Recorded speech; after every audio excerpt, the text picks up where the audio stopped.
Welcome, ladies and gentlemen. Today we are going over the best shiny hunting method in Pokemon Scarlet and Violet. Many people have heard of the Masuda method. Now, if you have the shiny charm and eat the sandwich for the specific mon that you're looking for, you can increase your chances further to 1 in 683. The Masuda method has been known for an extremely long time. That's where you take a foreign Ditto and you breed it with your mon in order to increase the chance of getting a shiny egg. The chance for this, if you have the shiny charm, is 1 out of 683. But there is a problem to this method. This method requires that you actually hatch the eggs.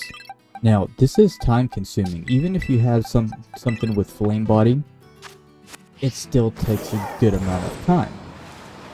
Also, you're only limited to 6 Pokemon. Is this a good method? Yes. Is this the best method? No. When it comes down to the best method, we're going to talk about outbreaks. Now, outbreaks, if there is one happening for the specific mon that you want, you have a 1 in 512 chance to find that shiny mon. This does take into account the shiny charm and if you eat the sandwich. Now, sandwiches don't work with the Masuda method. They don't help you hatch eggs into shinies. They don't do anything for the Masuda method. So, that alone eliminates the Masuda method from this equation. Not to say that it still doesn't work, it's just not the absolute best method. It is the best method if you're looking for Pokemon that do not spawn in the specific areas, so maybe exclusives and starters.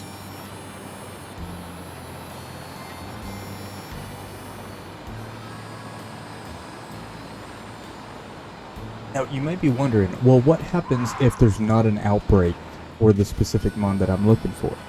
Well, that's okay, because just alone with using the shiny charm and the sandwich, you have a 1 out of 683 chance.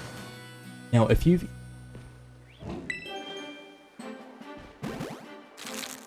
the amount that spawns on screen can be ridiculous, so you'll have tons of different opportunities to find it.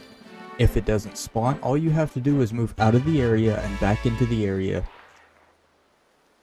or use the picnic method to reset the spawns. Normally, you can find a shiny in less than 30 minutes. If it doesn't, all you have to do is make sure that you save before you make that sandwich. Go out, if you don't find a shiny within that 30 minutes, just reload your save, come back, and try it one more time. There has never been an encounter that I have not gotten a shiny within 30 minutes of trying. Most of the time it's been around 10 to 15 minutes.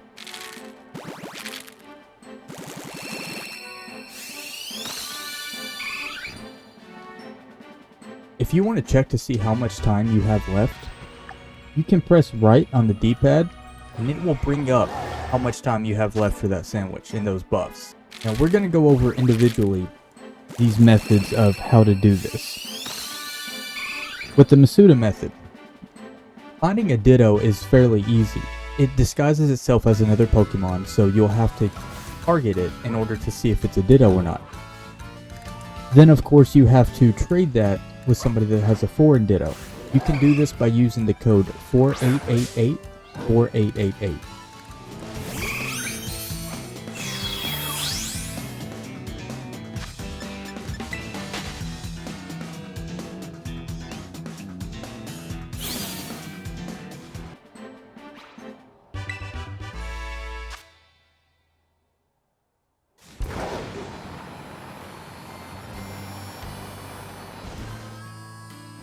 Now let's talk about mass outbreaks.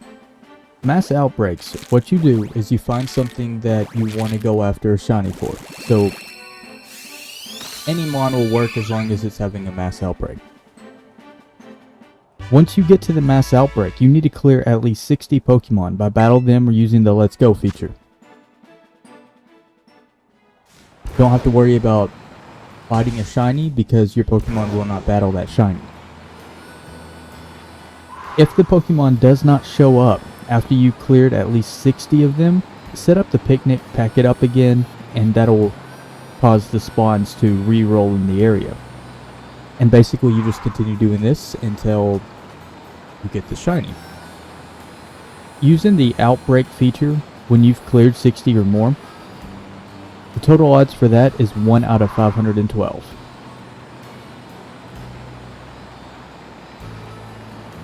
The Masuda method. If clearing outbreaks isn't for you, and you don't want to find it in the overworld, you just maybe want to hatch some eggs, that's fine. If you use the Masuda method, if you use the shiny charm with the 4 and Ditto, your odds are 1 out of 512. So with all of these calculations, which is really the best way to shiny hunt? With the math, I would have to say it's the use of mass outbreaks. Second place, of course, would go to just normal overworld hunting, using these sandwiches and the shiny charm. And then in last place, I have to give it to the Masuda method. The Masuda method only comes in last place because you're limited to 6 Pokemon. It takes some time to hatch the eggs, and there's no mass release feature, so you're going to have to take time to make sure that your boxes don't fill up, or you get rid of all the unwanted mons that weren't shiny, etc, etc.